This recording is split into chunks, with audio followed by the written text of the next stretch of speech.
नम्मा homeopathy आरोग्य संजीवनी. नमस्कार. नम्मा homeopathy आरोग्य संजीवनी या कार्यक्रमात मी धनश्री दामले आपल्या सगळ्यांचं स्वागत करते. निरोगी असणं ही आपल्या यशाची गुरुकिल्ली असते असं म्हणतात आणि खरोखर म्हणूनच आपण आरोग्यम धनसंपदा असं म्हणतो. आपल्या आयुष्यातली सगळ्यात मोठी संपत्ती कोणती तर आपलं आरोग्य. आरोग्य सुदृढ ठेवण्यासाठी आपण वेगवेगळ्या प्रकारची मेहनत घेत असतो.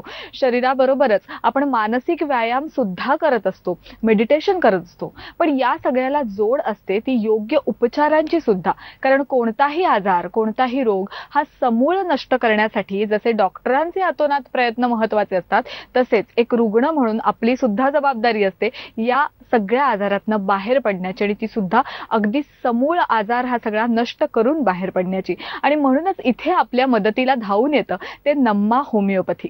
नम्मा होमिओपॅथीमध्ये नक्की कोणत्या प्रकारचे उपचार केले जातात याबद्दल तर आज आपण जाणून घेणार आहोतच. आणि त्यासाठीच नम्मा होमिओपॅथीची माहिती देण्यासाठी आणि एका व्याधीवर आज चर्चा करण्यासाठी माझ्या बरोबर आहेत डॉक्टर प्रांजळ चव्हाण. नमस्कार. नमस्कार. नम्मा होमिओपॅथी आरोग्य संजीवनी या कार्यक्रमात तुमचं मनपूर्वक स्वागत आहे. धन्यवाद मॅडम. आजचा विषय आहे व्हेरिकोज वेन्स. आणि अनेक वेळेला प्रेक्षकांना किंवा अनेक रुग्णांना सुद्धा व्हेरिकोज वेन्स काय हे अगदी वरवरचं माहिती असतं, मात्र मूळवर त्याचं मुळातलं संशोधन करण्यासाठी डॉक्टरांची गरज लागते. एक डॉक्टर म्हणून व्हेरिकोज वेन्स याबद्दल तुम्ही काय सांगाल? सगळ्यात महत्त्वाचं म्हणजे हा व्हेरिकोज वेन्स नक्की काय आहे ते आता आपण नीट समजून घेऊयात. आपल्या शरीरामध्ये शुद्ध वाहिनी आणि अशुद्ध वाहिनी अशा दोन मुख्य वाहिन्या असतात. अशुद्ध वाहिनी ही जी आपल्या शरीराच्या वेगवेगळ्या अवयवांमधून हृदयाकडे रक्तपुरवठा करत असते. तो रक्तपुरवठा एका वॉलच्या साहाय्याने होत असतात, म्हणजे मराठीत त्याला आपण झडपा किंवा पडदे म्हणूयात. ते पडदे आपल्या शरीराच्या वेन्समध्ये असे फ्लॅपिंग होत असतात, उडत असतात, जे रक्ताला अँटी ग्रॅव्हिटेशनल फोर्स म्हणजेच गुरुत्वाकर्षणाच्या शक्तीच्या विरोधात काम करत असतात. म्हणजे गुरुत्वाकर्षण शक्ती ही वरून खाली येते, तर आपलं अशुद्ध रक्त हे खालून हे वरती त्या ठिकाणी जात असतात. तर या ठिकाणी ह्या झडपा कार्यरत असतात. या झडपांचं जे काही चलनवलन आहे त्या ठिकाणी ते त्या रक्ताला पुरवठा करत असतं किंवा ते हृदयाकडे घेऊन जाण्यास मदत करत असतं. ज्यावेळी कुठल्या ना कुठल्या कारणामुळे, काही ना काही कारणामुळे ह्या झडपा निकामी होतात, त्यांचं कार्य कमी होतं, त्यांची जी ग्रोथ असते ते स्टंटेड होते. त्यामुळे त्या शिरांमध्ये रक्ताच्या काही सेल्स तिथे अडकायला लागतात. रक्ताच्या काही सेल्स त्या ठिकाणी अडकल्यावर त्या शिरा थोड्याशा फुगीर व्हायला लागतात. त्या शिरा ह्या फुगीर झाल्यानंतर त्या ठिकाणी काही जणांना पेन व्हायला लागते, दुखायला लागते, काही जणांना आग व्हायला लागते. असे वेगवेगळे काही सिम्पटम्स त्या ठिकाणी जाणवायला लागत असतात. असे अनेक कॉम्प्लिकेशन्स त्या ठिकाणी जाणवतात. आता पुढे जाऊयात, त्या अनुषंगाने ते कळेलच की पुढे काय काय कॉम्प्लिकेशन्स आहेत. तर सगळ्यात महत्त्वाचा पहिला मुद्दा हा आहे की व्हेरिकोज वेन म्हणजे काय, तर आपण ते आता समजावून सांगितलं आहे. पण सगळ्यात सुरुवातीला साधारण काय लक्षणं दिसून येतात? कारण बऱ्याच वेळेला असं होतं की एखादा छोटासा त्रास असतो ज्याच्याकडे दुर्लक्ष केलं जातं, पण तो छोटाच त्रास मोठ्या आजाराचं रूपांतर होऊ शकतं. म्हणजे त्या छोट्या त्रासाचंच मोठ्या आजारामध्ये रूपांतर होऊ शकतं. व्हेरिकोज वेन्सच्या बाबतीत काय सांगता येईल? व्हेरिकोज वेन्स हा आजार आहे ना, सगळ्यात महत्त्वाचं म्हणजे हा आजार लवकर कळून येत नाही. खूप सारे व्यक्ती त्याच्याकडे दुर्लक्ष करतात. म्हणजे काय, त्याची लक्षणं काय असतात सगळ्यात महत्त्वाचं आपण पहिले जाणून घेऊयात. सगळ्यात महत्त्वाचं म्हणजे जे व्यक्ती फार उभे राहतात किंवा अति बसून काम करतात, लॉंग स्टँडिंग ज्यांचं काम आहे, लाईक आपले पोलीस बांधव आहेत, टीचर लोक आहेत किंवा जे काही फील्ड वर्कर्स आहेत, ते व्यक्ती फार उभं राहून काम करत आहेत, फार कष्टाची जी कामं करत आहेत, फील्ड वर्क करत आहेत, त्या व्यक्तींमध्ये काही कॉम्प्लिकेशन्स हे जाणवायला लागतात. त्या व्यक्तींमध्ये ह्या ज्या शिरा आहेत त्या ताणल्या जातात. ताण आल्यावर त्या शिरांमधल्या ज्या वॉल असतात त्या कुठेतरी ताणून खराब होण्याची शक्यता असते. त्या अनुषंगाने काही कॉम्प्लिकेशन जाणवतात. म्हणजे त्यांना पेन व्हायला लागतं, काही जणांना पायाला खाली सूज यायला लागते, काही जणांच्या ठिकाणी त्या ठिकाणी लाल होणं किंवा काही डिस्कलरेशन, लाईक काही जणांना ब्लॅकिश, ब्लूइश, पर्पलिश, रेडिश असे पायांमध्ये काही वेगवेगळे कलर जाणवायला लागतात. पण खूप सारे व्यक्ती ह्याला एक स्किन डिसीज किंवा हा एक त्वचेचा आजार आहे म्हणून चुकीची उपचार पद्धती घेऊन त्या ठिकाणी ट्रीट करतात आणि त्याच्यानंतर हे कॉम्प्लिकेशन अजून वाढायला लागतं. पण अशा वेळेला जर रुग्णाला जर माहिती नसेल की हा कशा पद्धतीचा आजार त्यांना होतोय, जसं तुम्ही सांगितलं की बऱ्याच वेळेला एखादा त्वचेचा आजार म्हणून त्वचेच्या संदर्भातले उपचार त्यांच्याकडनं घेतले जातात. नम्मा होमिओपॅथीमध्ये आल्यानंतर असे चुकीचे उपचार घेऊन आलेल्या रुग्णाला तुम्ही कशा पद्धतीने हाताळता? सगळ्यात महत्त्वाचं म्हणजे आम्ही एक काम करतो की जो व्यक्ती तिथे क्लिनिकला आलेला आहे आपली समस्या घेऊन, त्या व्यक्तीचं व्यवस्थित आम्ही पहिले चेकअप करतो. व्यवस्थित चेक केल्यानंतर त्या अनुषंगाने आम्ही एक प्रॉपर माहिती घेऊन किंवा काही इन्व्हेस्टिगेशन्स पॉईंट ऑफ व्ह्यूने आम्ही व्यवस्थित त्याचं निदान करतो आणि निदान केल्यानंतर त्याच्यावरची उपचार पद्धती ठरवतो. उपचार पद्धती ही हळूहळू त्या ठिकाणी सुधारणा आणत असते. कुठल्याही होमिओपॅथी उपचार पद्धती ही थोडीशी संथ गतीने पण नक्कीच तुम्हाला परमनंट आणि सकारात्मक रिझल्ट ही देत असते. त्याच्यामुळे नम्मा होमिओपॅथीमध्ये हे जे पेशंट्स आलेले असतात त्यांचं व्यवस्थित आमच्याकडे पॅनल असतं, आमचे व्यवस्थित सगळे डॉक्टर्स असतात. सगळे डॉक्टर त्यांची व्यवस्थित चौकशी करतात, चेकअप करतात आणि त्या अनुषंगानं त्या ठिकाणी ट्रीटमेंट देण्यासाठी पेशंटला सांगतात. व्हेरिकोज वेन्स बद्दल अनेक गैरसमज आहेत जे तुम्ही आपल्या प्रेक्षकांना सांगितलेच डॉक्टर, पण त्याचबरोबर या आजाराची गंभीरता किती असू शकते, हा आजार किती इंटेन्स होऊ शकतो? खूप सारे व्यक्ती जेव्हा आमच्या क्लिनिकला येतात तेव्हा ते व्यक्ती आम्हाला म्हणतात की आम्हाला 10 वर्षापासून व्हेरिकोज वेन्स आहे, 15 वर्षापासून व्हेरिकोज वेन्स आहे, 20 वर्षापासून व्हेरिकोज आहे, अनुवंशिकता आहे. बेसिकली खूप साऱ्या व्यक्तींना ह्याची गंभीरता समजून येत नाही. हा आजाराकडे खूप सारे व्यक्ती दुर्लक्ष करतात. त्याच्यामुळे काय होतं तर हा आजार हळूहळू पुढे वाढत जाऊन गंभीर स्वरूप प्राप्त करतो. म्हणजे काय तर खूप साऱ्या व्यक्तींमध्ये ह्याच्यामुळे हार्ट ब्लॉकची शक्यता असते. कारण अशुद्ध रक्ताचं जे चलनवलन त्या ठिकाणी होत असतं, त्याच्या गुठळ्या रक्ताच्या गुठळ्या होत असतात, या हळूहळू तुमच्या हृदयाकडे पोहोचून हृदयाला धोका देण्याची शक्यता दाट असते. हा सगळ्यात महत्त्वाचा मुद्दा. दुसरा मुद्दा एक की त्या ठिकाणी अल्सरेशन फॉर्मेशन होऊ शकतं. अल्सरेशन फॉर्मेशन म्हणजे काय तर त्या ठिकाणी ज्या व्हेरिकोजच्या ज्या व्हेन्सच्या फुगलेल्या व्हेन्स आहेत तिथे जखम व्हायला लागते आणि ती जी जखम असते ती लवकर भरत नाही. लवकर न भरता ती जखम फार हळूहळू मोठी होत जाते आणि त्याच्यातून पस, पाणी, डिस्चार्ज वेगवेगळे असे तत्व तिकडून बाहेर निघत असतात. ते दिसायलाही पहिली गोष्ट ऑकवर्ड दिसतं आणि त्याच्यामुळे पेशंटला खूप वेदना होतात, खूप त्रास होतो आणि त्या व्यक्तीचं पुढे ऑपरेशन पर्यंत कॉम्प्लिकेशन जाऊ शकतं. बरोबर आहे. होमिओपॅथी बद्दल अजून एक गैरसमज असा सुद्धा आहे की होमिओपॅथीचे उपचार घ्यायला लागल्यानंतर साधारण जी लक्षणं आहेत आजाराची ती वाढलेली दिसतात आणि मग अचानक ही लक्षणं कमी होऊन तो आजार बरा होण्याच्या मार्गावर जातो. याबद्दल तुम्ही काय सांगाल? हो, खूप साऱ्या व्यक्तींमध्ये हे आम्ही सांगत असतो की सुरुवातीच्या काळामध्ये तुमच्या जे काही आजाराची जी लक्षणं आहेत ती 5 ते 10% वाढू शकतात. त्याचं कारण आपल्या शरीरामध्ये जेव्हा ॲक्शन मेडिसिन दिल्यानंतर आपल्या शरीरामध्ये ॲक्शन पोटेन्शियल सिस्टम ॲक्टिवेट होत असते.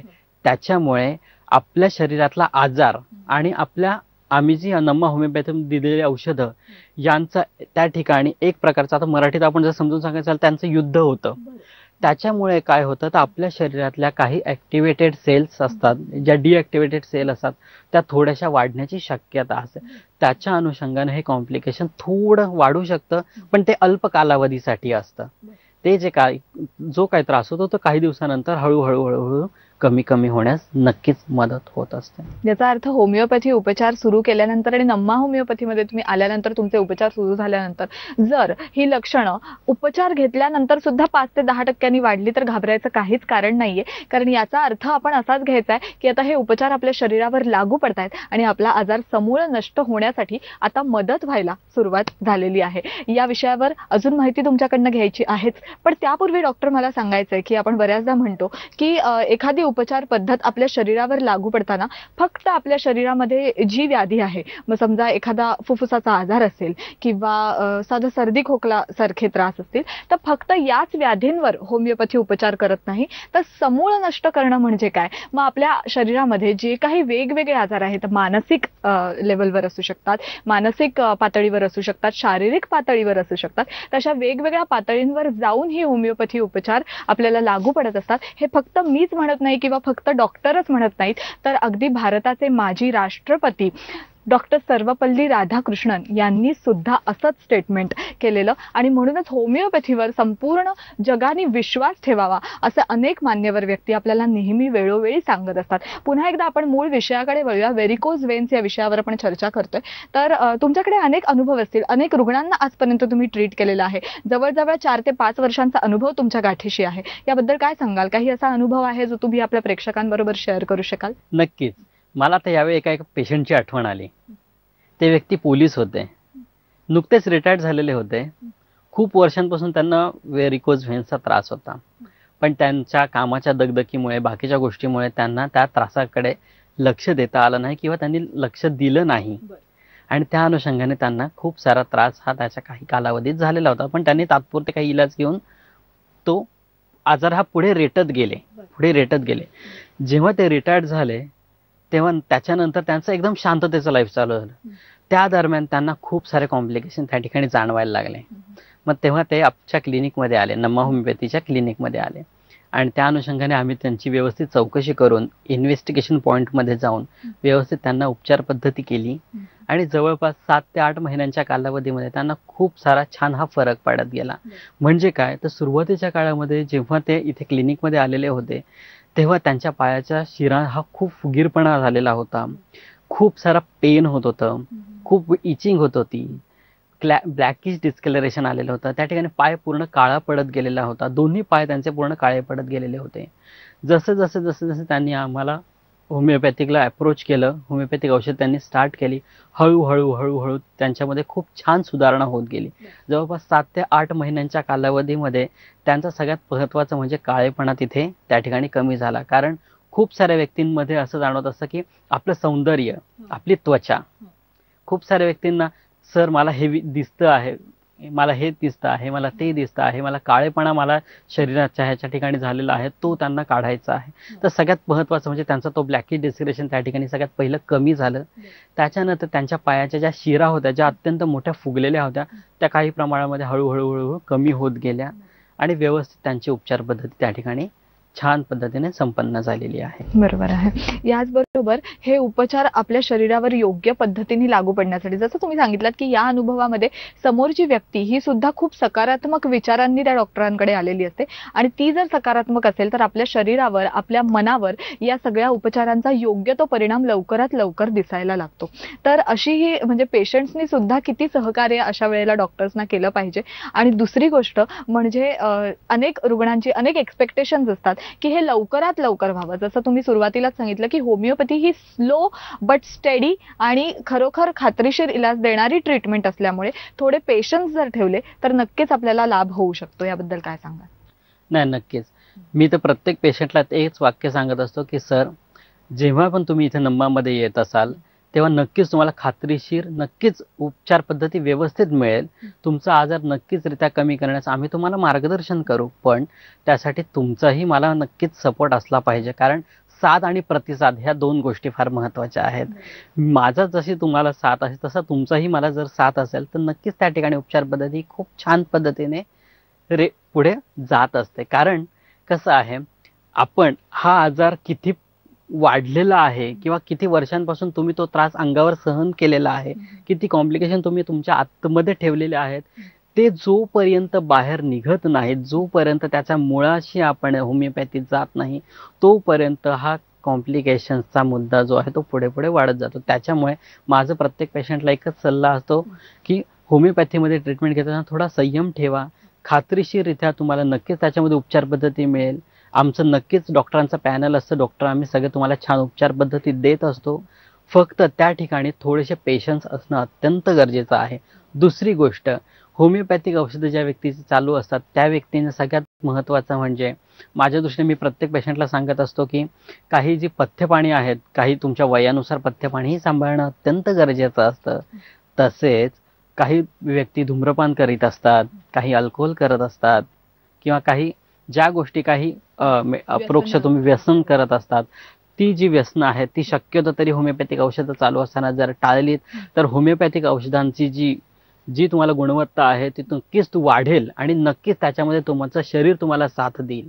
हा सगळ्यात महत्त्वाचा त्या ठिकाणी मुद्दा आहे. खरोखर व्हेरिकोज वेन्स बद्दल खूप कमी माहिती असताना जर डॉक्टरांकडनं योग्य मार्गदर्शन मिळालं तर नक्कीच काय उपचार घेतले जातात आणि कधी ते घ्यावेत याबद्दल एक क्लॅरिटी आपल्या सगळ्या प्रेक्षकांमध्ये येते. पण त्याचबरोबर आपल्याला चेतन केळकर म्हणून नागपूरवरनं फोन येतोय. नमस्कार चेतनजी.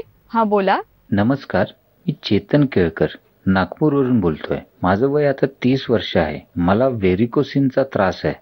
ऑलरेडी सर्जनने मला सर्जरी करायला सांगितली आहे, पण मला सर्जरी करायची नाही. माझा नम्मा होमिओपॅथीमध्ये इलाज होईल का? शस्त्रक्रिया टाळण्यासाठी म्हणून नक्की नम्मा होमिओपॅथीमध्ये काय प्रकारचे उपचार केले जातात असा त्यांचा एक प्रश्न आहे, त्याबद्दल काय सांगाल? नाही, नक्कीच. हे बघा, तर जसं तुम्ही म्हणतायत की तुम्हाला व्हेरिकोसिलचा प्रॉब्लेम झालेला आहे आणि तुम्हाला तो ऑपरेशन सजेस्ट केलेला आहे. आता त्याची तुम्ही गंभीरता लक्षात घेऊन नक्कीच तुम्ही नम्मा होमिओपॅथीच्या नागपूर शाखेमध्ये तुम्ही उपचार पद्धती लगेच चालू करू शकता. त्या ठिकाणी तुम्हाला खूप छान उपचार पद्धती मिळेल. आमचे डॉक्टर्स तुम्हाला व्यवस्थित चेक करतील, व्यवस्थित तुम्हाला त्रासाचं आजाराचा कुठेपर्यंत तो आजार गेलेला आहे किंवा त्याच्या आता कुठल्या कंडिशनला तो गेलेला आहे, कुठल्या स्टेजेसला गेला आहे, त्याचं योग्य मार्गदर्शन करून इन्व्हेस्टिगेशन पॉईंट ऑफ व्ह्यूने जाऊन तुम्हाला त्या ठिकाणी नक्कीच मार्गदर्शन होईल आणि नक्कीच तुम्हाला त्या ठिकाणी उपचार पद्धती योग्य मिळेल. आणि काही अंशी तुम्हाला जर त्रास हा फार नॉर्मल असेल तर नक्कीच तुम्हाला त्याच्यातून सुटका मिळेल. नक्कीच चेतनजी, तुमच्या प्रश्नाचं उत्तर नक्कीच तुम्हाला मिळालेलं असेल आणि खात्रीशीर इलाजासाठी जवळच्या जवळ लवकरात लवकर नम्मा होमिओपॅथीच्या क्लिनिकला भेट द्या. अनेक प्रेक्षकांना डॉक्टर हा प्रश्न पडतो की इतर पॅथीची औषधं जर चालू असतील, इतर पॅथीचे उपचार जर चालू असतील तर होमिओपॅथीचे उपचार घेतले पाहिजेत का, किंवा एखादी शस्त्रक्रिया जर सुचवलेली असेल तर अशा वेळेला होमिओपॅथीचे उपचार घेऊन किंवा नम्मा होमिओपॅथीमध्ये आल्यानंतर ती शस्त्रक्रिया टळू शकते का? हे बघा, होमिओपॅथीमध्ये उपचार पद्धती जेव्हा आम्ही देतो नम्मा होमिओपॅथीमध्ये, त्यावेळी काय केलं जातं की पेशंट कुठल्या स्टेजमध्ये त्या क्लिनिकमध्ये आलेला आहे हे सगळ्यात महत्त्वाचं त्या ठिकाणी बघितलं जातं. कारण काय होतं, तर खूप सारे व्यक्ती 10-10 वर्ष 12-12 वर्ष तो त्रास अंगावर सहन करून मग होमिओपॅथीकडे वळलेले असतात. का? कारण त्यांना ऑपरेशन सांगितलेलं आहे आणि त्यांना ते ऑपरेशन टाळायचं आहे, बरोबर. तर त्यासाठी नक्कीच काही ठिकाणी नम्मा होमिओपॅथी तुम्हाला साथ देईल की काही अंशी काही व्यक्तींचे जर स्टेजेस खूप क्रिटिकल असतील किंवा काही स्टेजेस ह्या माइल्ड अँड टू मॉडरेट असतील तर नक्कीच आपण त्या ठिकाणी उपचार पद्धतीमध्ये त्या व्यक्तीचं ऑपरेशन हे टाळू शकतो आणि त्या व्यक्तीला छान पद्धतीने सुधारणा देऊ शकतो. हा पहिला मुद्दा. दुसरा मुद्दा, जसं आता काही व्यक्तींना डायबिटीज असेल, काही व्यक्तींना थायरॉइड आहे किंवा काही व्यक्तींना काही आजार आहेत, त्या व्यक्तीला सुद्धा होमिओपॅथी उपचार पद्धती सायमल्टेनियसली आपण देत असतो. आता जसे काही पेशंट्स व्हेरिकोज वेन संदर्भात ट्रीटमेंट घेत आहेत नम्मामध्ये, तर सोबत त्यांना समजा जर काही डायबिटीस आहे, BP आहे, थायरॉइड आहे किंवा अनेक असे काही वेगळे आजार असतील तर सोबतच आम्ही त्या व्यक्तीला त्याच्या काय अनुषंगाने काही औषधं देऊन त्यांचं BP हे कंट्रोल ठेवण्यासाठी, डायबिटीस त्यांचा कंट्रोल ठेवण्यासाठी याही पद्धतीने होलिस्टिक कन्सेप्ट ज्याला आपण म्हणतो, होलिस्टिक कन्सेप्टने आम्ही त्या व्यक्तीला ट्रीट करत असतो. सोबत ज्या व्यक्तीला काही ती औषधं चालू असेल तर काही अंशी ते औषधं कशी आम्हाला कमी करता येईल त्याही दृष्टीने नम्मा होमिओपॅथीमध्ये उपचार पद्धती ही नक्कीच तुम्हाला त्या ठिकाणी सहाय्यकारी ठरू शकते. खरंच, म्हणजे व्याधी ही कोणत्याही स्टेजला जरी असली, आजार हा कितीही गंभीर होत असला तरी सुद्धा नम्मा होमिओपॅथीमध्ये येऊन लवकरात लवकर उपचार घेणं हे प्रत्येक व्यक्तीसाठी फायदेशीर नक्कीच ठरणार आहे. मात्र घरच्या घरी, जसं आपण व्हेरिकोज वेन्स बद्दल बोलतोय, अगदी पहिल्या स्टेजला व्हेरिकोज वेन्स असताना साधारण घरच्या घरी आपल्या प्रेक्षकांनी किंवा रुग्णांनी काय उपाय करावेत, काय उपचार करावेत?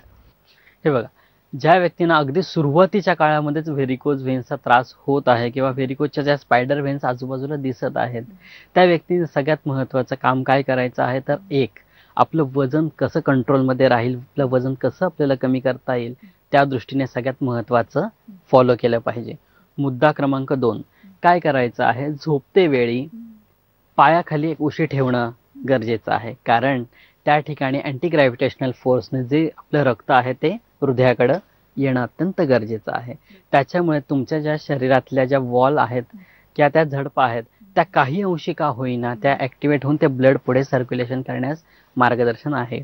तिसरा मुद्दा, जर काही व्यक्तींचे पाय दुखत असतील तर हलक्या हाताने मालिश करू शकता तुम्ही घरातल्या घरी. खोबरेल तेलाने किंवा ऑलिव्ह ऑइलने तुम्ही हलक्या हाताने मस्तपैकी मालिश करून तुमच्या पायाला तुम्ही रिलॅक्स ठेवू शकता. मुद्दा क्रमांक 3, घरातल्या घरात तुम्ही जर डाएट फॉलो केलं, म्हणजे काय तर डाळिंब, गाजर, बीट असे जे रक्तवाढीचे जे काही पदार्थ आहेत ते जर तुमच्या खाण्यामध्ये वाढले तर त्याचा फायदा हा नक्कीच रित्या व्हेरिकोज व्हेन्सच्या सुरुवातीच्या लक्षणांमध्ये आपल्याला फॉलो करता येऊ शकतं. कारण ह्या गोष्टी जर तुमच्या खाण्यापिण्यात जर आल्या तर त्याच्यामुळे तुमचं ब्लड सर्क्युलेशन सिस्टम हे ॲक्टिव्हेशन होऊन थोडंसं ब्लड सर्क्युलेशन वाढू शकतं आणि त्याने करून तुमचा ब्लड फ्लो छान पद्धतीने तिथे मेंटेन होतो. बरोबर आहे, महत्त्वाचा त्या ठिकाणी मुद्दा आहे. खरं. आणि याच्या जोडीला नम्मा होमिओपॅथीची जर ट्रीटमेंट असेल तर लवकरात लवकर ती व्यक्ती, जसं नम्मा होमिओपॅथीच्या प्रत्येक क्लिनिकमधनं हॅपी फेसेस, स्माइली फेसेस घेऊन प्रत्येक व्यक्ती बाहेर पडते आणि आपल्या आजारावर योग्य उपचार मिळवते, डॉक्टरांकडनं योग्य मार्गदर्शन घेते. त्यामुळे लवकरात लवकर नम्मा होमिओपॅथीच्या जवळच्या क्लिनिकला भेट द्या, आपल्या आजारातनं, आपल्या व्याधीमधनं मुक्तता मिळवा. डॉक्टर प्रांजल चव्हाण, तुम्ही इथे आलात आणि योग्य मार्गदर्शन केलं, योग्य प्रकारे आपल्या प्रेक्षकांना व्हेरिकोज व्हेन्स म्हणजे काय हे समजावून सांगितलं, त्याचे उपचार घेण्यासाठी नम्मा होमिओपॅथी कशी लागू पडते याबद्दल सुद्धा सांगितलं. त्याबद्दल तुमचे खूप खूप आभार. नम्मा होमिओपॅथीची क्लिनिक्स आता संपूर्ण महाराष्ट्रभर म्हणजे मुंबईमध्ये ठाणे आणि दादर, त्याचबरोबर पुणे, नाशिक, सोलापूर, कोल्हापूर, औरंगाबाद, नागपूर आणि कर्नाटकामध्ये आहेत.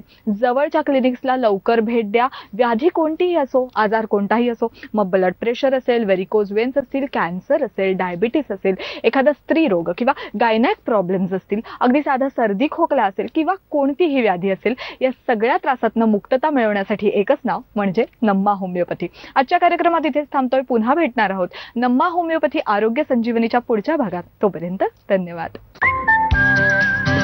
नम्मा होमिओपॅथी आरोग्य संजीवनी.